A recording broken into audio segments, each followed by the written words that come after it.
സമയം എറണാകുളം MG റോഡിൽ കെട്ടിടം ചെരിഞ്ഞ നിലയിൽ കെട്ടിടം ഭാഗികമായി തകർന്നു. അടുത്ത കെട്ടിടത്തിലേക്കാണ് ചാഞ്ഞു നിൽക്കുന്നത്. ജാക്കി ഉപയോഗിച്ച് ഉയർത്താൻ ശ്രമിക്കുന്നതിനിടെയായിരുന്നു ഇങ്ങനെയൊരു അപകടം. നവമി ദിനേശാണ് വാർത്തയുടെ വിശദാംശങ്ങളുമായി ചേരുന്നത്. നവമി, ഇപ്പോൾ അവിടുത്തെ ഒരു പശ്ചാത്തലം എന്താണ്?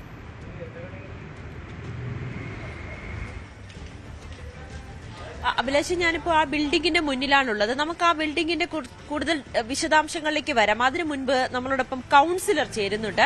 ഇപ്പോൾ കോർപ്പറേഷന്റെ ഉദ്യോഗസ്ഥർ വന്ന് ഇവിടെ പരിശോധന നടത്തി. അതിനുശേഷം എന്ത് തീരുമാനമാണ് ഇവർ എടുത്തിട്ടുള്ളത് നമുക്ക് ആദ്യം ഒന്ന് ചോദിച്ചു നോക്കാം.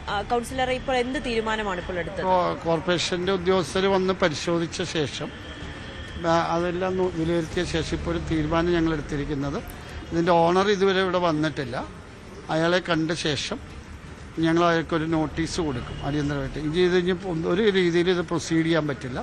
ഇപ്പോൾ ഡിമോളിഷ് ചെയ്യാനായിട്ടുള്ള ഒരു തീരുമാനമായിരിക്കും ഞങ്ങൾ എടുക്കുക. ഈ ബിൽഡിംഗ് ഇങ്ങനെ ഉയർത്താനോ സ്ട്രക്ചർ സ്റ്റെബിലിറ്റി ഇല്ല. അപ്പോൾ ഇതിൻ്റെ ലൈഫും കഴിഞ്ഞിരിക്കുകയാണ്.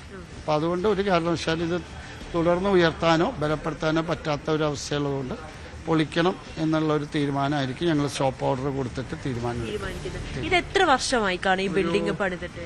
60 വർഷങ്ങളായിട്ടുണ്ട്. പഴക്കമുള്ള ബിൽഡിംഗ്. ഓണർ വിദേശത്താണ്? ഓണർ അല്ല, ഇതിന്റെ യഥാർത്ഥ ഓണർ വിറ്റ് പോയിട്ട് ഇപ്പൊ ഇക്ബാൽ എന്ന് പറഞ്ഞ ഒരു ഉദയ സൗണ്ട് സിസ്റ്റം നടത്തുന്ന പുല്ലേപ്പടിക്കുള്ള ആളുടെയാണ് ഇപ്പൊ. അയാളാണ് ഇതിന്റെ ഓണർ. അയാളിപ്പോ സ്ഥലത്തില്ലെന്നാണ് അന്വേഷിച്ചപ്പോൾ മനസ്സിലായുള്ള. മകൻ പറഞ്ഞത് ഫാദർ സ്ഥലത്തില്ല. അവരുടെ ബന്ധുക്കാരെയൊക്കെ വിളിച്ച് വിവരം അറിയിച്ചിട്ടുണ്ട്. ഇപ്പൊ ചെന്നൈയിൽ നിന്ന് ഇത് കോൺട്രാക്ട് എടുത്തിരുന്നവരുണ്ട് ഇത് ഉയർത്താനായിട്ട്. അതിന്റെ സൂപ്പർവൈസർ ഇവിടെ വന്നിട്ടുണ്ട്. അവരിപ്പോൾ പോലീസ് സ്റ്റേഷനിലുണ്ട്.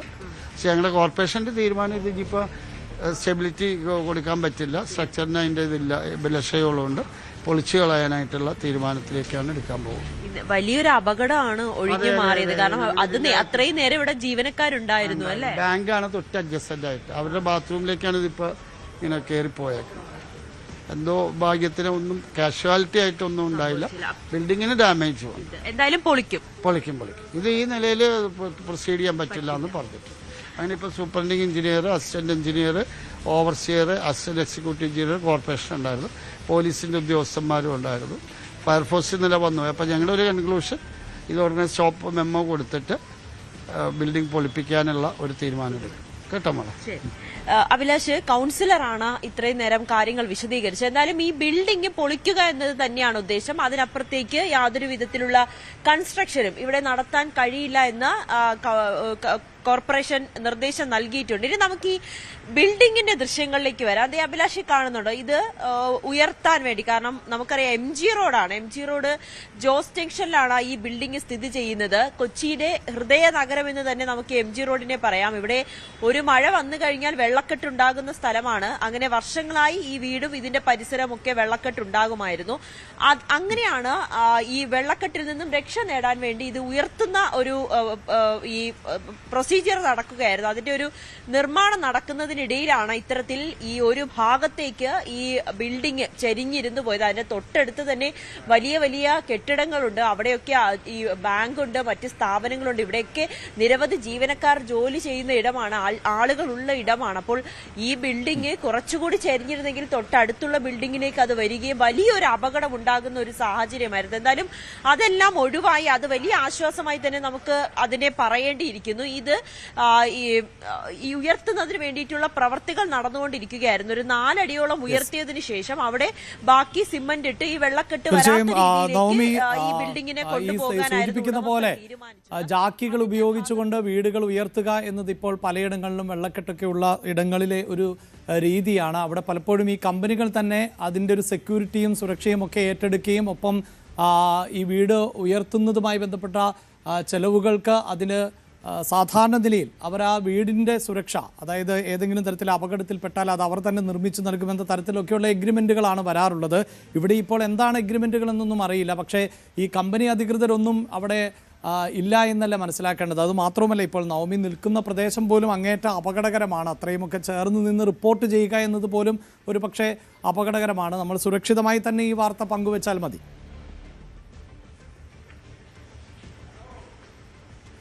അതെ, അഭിലാഷ് പറഞ്ഞത് വളരെ കൃത്യമാണ്. കാരണം വലിയ അപകടം നിറഞ്ഞൊരു സ്ഥലം തന്നെയാണ്. ഏത് നിമിഷം വേണമെങ്കിലും ബിൽഡിംഗിൽ കുറച്ചുകൂടി ചായ്വ് സംഭവിക്കുകയോ ചരിവ് വരികയൊക്കെ ചെയ്യാം. അത് ഏത് നിമിഷവും നമ്മൾ പ്രതീക്ഷിക്കേണ്ടതാണ്.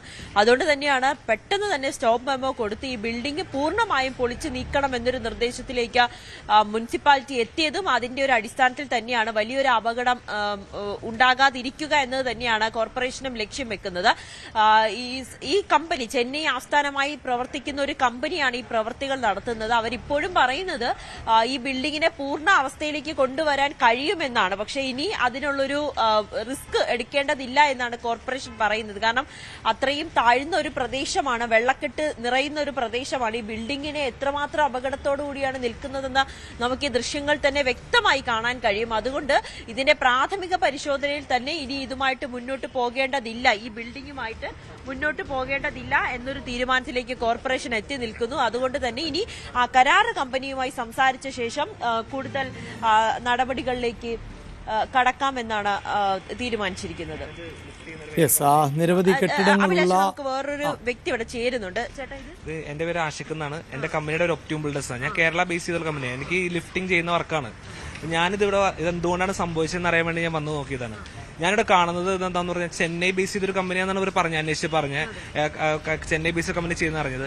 ഇത് ഞാൻ കാണുന്നത് വെച്ചാൽ ഒരു രീതിയിലും സപ്പോർട്ട് കൊടുക്കാതെ ചെയ്തിരിക്കുന്നത്. എന്നുവെച്ചാൽ ഇത് സാധാരണ ഇതുപോലത്തെ വീട് ലിഫ്റ്റ് ചെയ്യണമെങ്കിൽ മിനിമം ഒരു 35 to 40 പണിക്കാർ വേണം. സാധാരണ ഞങ്ങൾ ചെയ്യുമ്പോൾ അങ്ങനെ 35-40 പണിക്കാരായിട്ട് ഞങ്ങൾ ചെയ്യാറുള്ളൂ മിനിമം. ഇതെന്ന് പറഞ്ഞാൽ ആകെ ചെയ്തേക്കുന്നത് ഒരു 15 പണി. ഞാൻ ഇവിടെ അന്വേഷിച്ചപ്പോൾ ഇതിന് പണിക്കാർ പുറത്തേക്കുണ്ട്. ആകെ 6 പേരാണ് ഇവിടെ ഉള്ളൂ. മൊത്തം ഇന്നലെ ലിഫ്റ്റ് ചെയ്തത് മൊത്തത്തിൽ 12 പേരാന്നാണ് പറഞ്ഞത്. അത്രയും ആളുകളെ കുറച്ചിട്ട് ചെയ്തുകൊണ്ടാണ് ഇത് ബിൽഡിങ്ങിന് ഇത്രയും ഡാമേജ്. ഇത് നിങ്ങൾക്ക് നോക്കിയറിയാം, ഇവിടെ ക്യാൻലിവറിലൊന്നും ഒരു സപ്പോർട്ട് പോലും കൊടുത്തിട്ടില്ല.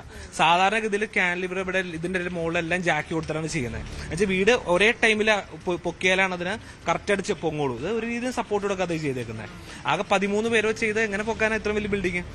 അതാണ് ചെയ്തത്. അത്ര മിസ്റ്റേക്കായിട്ടാണ് ചെയ്തേക്കുന്നത്. ഒരു രീതിയിലും സപ്പോർട്ട് കൊടുക്കാതെയാണ് ഇത് ചെയ്തേക്കുന്നത്. അതാണ് ഇതുകൊണ്ട് ഇത്രയും വലിയ ഡാമേജ് വരെ സംഭവിച്ചത്. അല്ലെങ്കിൽ നമുക്ക് ഇത് കറക്റ്റ് ചെയ്തെടുക്കാൻ പറ്റുമായിരുന്നു. ഇവരെ ചെയ്തപ്പോൾ ഇവർക്ക് ആൾ കൂടുതലുണ്ടെങ്കിൽ പോലും നമുക്ക് അവിടെ സപ്പോർട്ട് കെട്ടി കൊടുത്ത് ചെയ്യായിരുന്നു. ഇതൊരു രീതിയിലും ജാക്ക് പോലും കറക്റ്റ് അല്ല. ഞാനിവിടെ നോക്കുമ്പോൾ ആകെ ഒരു 40 to 80 ജാക്സ് അവിടെ ആകെ ഞാൻ കണ്ടുള്ളൂ. ഞാനിത് ഇന്നലെ കേട്ടപ്പോൾ ഇതെന്താ സംഭവം എന്ന് അറിയാൻ വേണ്ടി ഞാൻ വന്നതാണ്. പക്ഷെ വന്നപ്പോൾ ഞാൻ ഞെട്ടിപ്പോയി കണ്ടപ്പോൾ സത്യം പറഞ്ഞാൽ. എന്നുവെച്ചാൽ നമ്മളിത് അത്ര ഒരു രീതിയിലും ജാക്സ് പോലും കുറഞ്ഞാൽ വെച്ചാൽ എനിക്ക് തോന്നുന്നു ഇതിന്റെ കോൺട്രാക്ട് കൊടുത്തേക്കുന്ന അത്ര ചെറിയ എമൗണ്ട് ആണോ എന്താണെന്ന് അറിയില്ല. അവർക്കത് അത്ര സപ്പോർട്ട് കൊടുക്കാൻ പറ്റാത്ത മാൻ പവർ ചെയ്യണമെങ്കിൽ അതിനുള്ള ലേബർ കൊടുക്കണമല്ലോ, എന്നാലാണ് ചെയ്യാൻ പറ്റുള്ളൂ. അത് കൊടുക്കാതെ ചെയ്തുകൊണ്ടാണോ ഇങ്ങനെ വന്നേക്കുന്നത് വളരെ സംശയം. പക്ഷേ ഇത് നോക്കിയറിയാം, ഞാൻ വേണമെങ്കിൽ ജസ്റ്റ് കാണിച്ചത് ഞങ്ങളൊക്കെ ചെയ്യുന്ന ബിൽഡിംഗ്. ഒരു കാര്യം കൂടി ചോദിച്ചോട്ടെ, ഇനി ബിൽഡിങ്ങിനെ ഒന്നും ചെയ്യാൻ കഴിയില്ലല്ലോ, ഒന്നും ചെയ്യാൻ പറ്റില്ല. അങ്ങനത്തെ കളയാന്നുള്ള സംഭവം മാത്രമേ ചെയ്യാൻ പറ്റുള്ളൂ. എന്നുവെച്ചാൽ ഇത് ഇതിന്റെ ഫുൾ ആയിട്ട് ഒരു സൈഡിലേക്ക് സ്ലാൻഡ് ആയി മാറി പൊസിഷൻ ചേഞ്ച് ആയി. അതുകൊണ്ട് ഈ ബിൽഡിങ്ങിന് ഒന്നും ചെയ്യാൻ പറ്റില്ല. നിങ്ങൾക്ക് നോക്കിയറിയാം, ഇവിടെ ജസ്റ്റ് നോക്കിയറിയാൻ ഒരു സപ്പോർട്ട് പോലും കൊടുത്തിട്ടില്ല. ഇത്ര വലിയ ക്യാൻലിവർ, ഇതിന്റെ ലോഡ് മൊത്തം ആ സൈഡിലേക്കാണ് നിൽക്കുന്നത്. ആ ക്യാൻലിവർ ഒന്നും സപ്പോർട്ട് കൊടുക്കാതെയാണ് ഇത് ലിഫ്റ്റ് ചെയ്തേക്കുന്നത്. അത്രയും അശാസ്ത്രീയപരമായിട്ടാണ് ഇത് ലിഫ്റ്റ് ചെയ്തേക്കുന്നത്. അഭിലാഷ് ഇതിന്റെ ഒരു വിദഗ്ധൻ, ഇത്തരത്തിലുള്ള വർക്ക് ചെയ്യുന്ന ഒരു കൺസ്ട്രക്ഷൻ കമ്പനിയിലെ വ്യക്തിയാണ് നമ്മളോട് സംസാരിച്ചത്.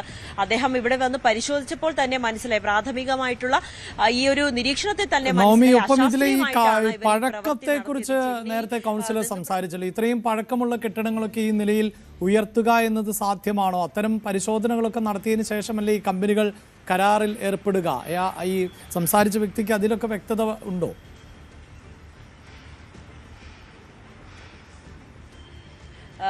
അഭിലാഷി, കൗൺസിലറോട് നമ്മൾ ചോദിച്ചപ്പോൾ കൗൺസിലർ പറഞ്ഞത് 60 വർഷം പഴക്കമുള്ള കെട്ടിടമാണ് ഇതെന്നാണ്.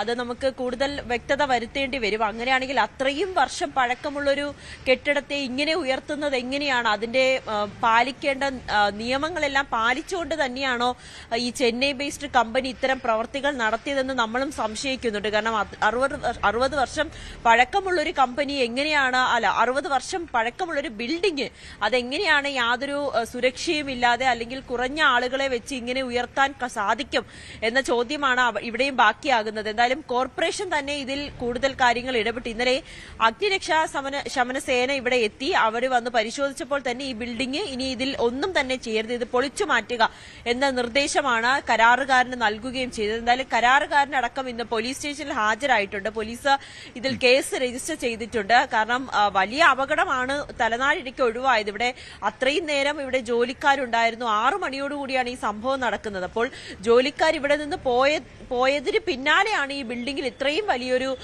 തകർച്ചയുണ്ടായത്, അല്ലെങ്കിൽ ഇത്രയും ഇടിഞ്ഞ് ഒരു വശത്തേക്ക് പോയതും നിമിഷങ്ങൾക്കുള്ളിലാണ്. അപ്പോൾ അങ്ങനെയാണെങ്കിൽ സ്വാഭാവികമായും പോലീസ് കേസ് രജിസ്റ്റർ ചെയ്യും, ഇതിന്റെ കൂടുതൽ അന്വേഷണത്തിലേക്ക് കടക്കുകയും ചെയ്യും. നമുക്ക് ഈ കെട്ടിടത്തിന്റെ പുറം കാഴ്ചയിൽ തന്നെ മനസ്സിലാകും നല്ല പഴക്കമുള്ള ഒരു കെട്ടിടമാണ്. ഇതിന്റെ അശാസ്ത്രീയമായിട്ടുള്ള ഒരു നിർമ്മാണ പ്രവൃത്തി തന്നെയാണ്, ഇതിന്റെ ഉയർത്തലടക്കം അശാസ്ത്രീയമായി തന്നെയാണ് ഇതിന്റെ കരാറുകാരൻ ചെയ്തതെന്ന് പറയുന്നുണ്ട്.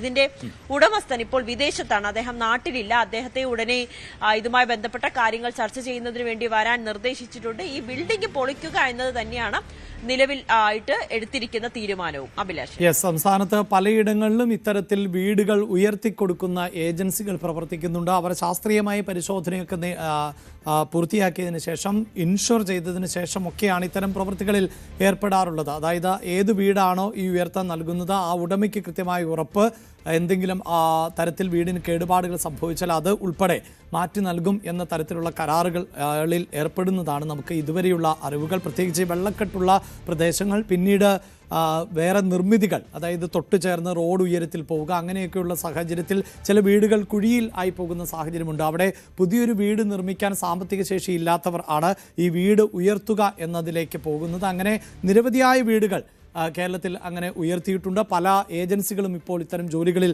ഏർപ്പെടുകയും ഒക്കെ ചെയ്യുന്നുണ്ട്. പക്ഷേ ഈ ഒരു അപകടം തീർച്ചയായും അവരുടെ ബിസിനസ്സിനെയും ബാധിക്കും എന്നതിനോടൊപ്പം തന്നെ ആശങ്കപ്പെടുത്തുന്ന ഒന്നുകൂടിയാണ്. അതായത് ഇത് ഒരു പക്ഷേ ഈ നിർമ്മാണം പ്രവൃത്തി ഇവർ പൂർത്തിയാക്കി വീട് ഉയർത്തിയതിന് ശേഷമാണ് ഇങ്ങനെ അപകടത്തിൽപ്പെടുന്നത് എങ്കിൽ എന്ന ആശങ്കയൊക്കെ ഉയർത്തുന്ന ഒരു സാഹചര്യം കൂടിയാണ് ഇപ്പോൾ സൃഷ്ടിച്ചിട്ടുള്ളത്. അവിടെയാണ് ഇതുമായി ബന്ധപ്പെട്ട ഒരാൾ പ്രതികരിച്ചത്. അയാൾ ആരാണ് എന്താണ് എന്ന് നമുക്കറിയില്ല. അങ്ങനെ ജോലി ചെയ്യുന്ന ഒരാളാണ്. അവിടെ ഈ നിർമ്മാണ പ്രവൃത്തിയിൽ, അതായത് വീട് ഉയർത്തുന്നതിൽ സാങ്കേതികമായി പിഴവ് സംഭവിച്ചിട്ടുണ്ട്, അതുകൊണ്ടാണ് ഇങ്ങനെ തകർന്നു വീണത് എന്ന പ്രതികരണം ഉൾപ്പെടെയാണ് ഇപ്പോൾ ലഭിച്ചിട്ടുള്ളത്.